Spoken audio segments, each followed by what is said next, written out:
today I want to show you how to do a loading spinner straight in Shotcut video editor. I know there's another way to do it straight in Claxmate, but I will be showing you how to do it straight in Shotcut video editor.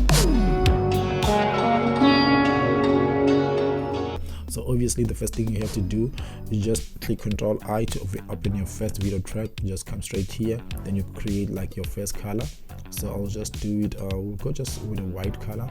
For this one, just click OK, then you add it there.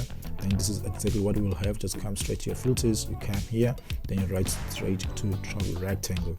Then you can just increase like your brightness, just make it just like that. Then you just drop this straight downwards, just like that. Just make it small, just like that. Then you can just zoom it in, and then I think that's too much of the zoom in.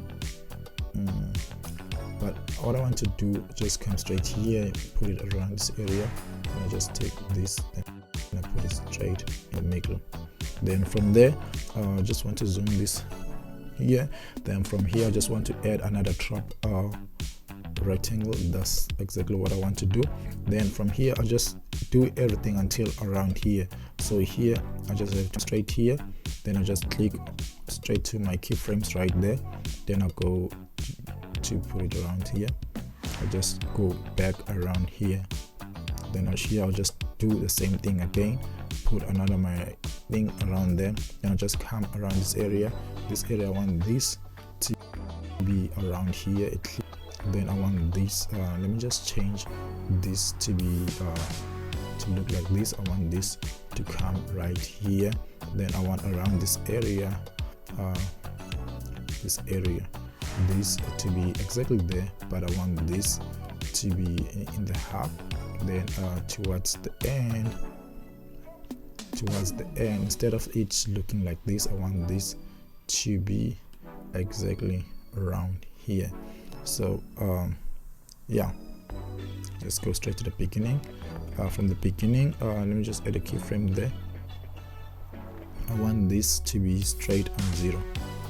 So when I play it,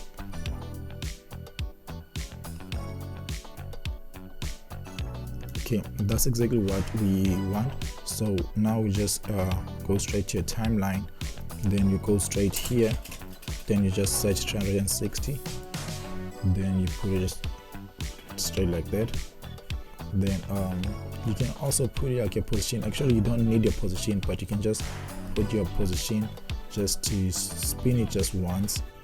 Just this, just make sure it's below the one. There's no need for it to like look the same way. Then from here you can just save your video.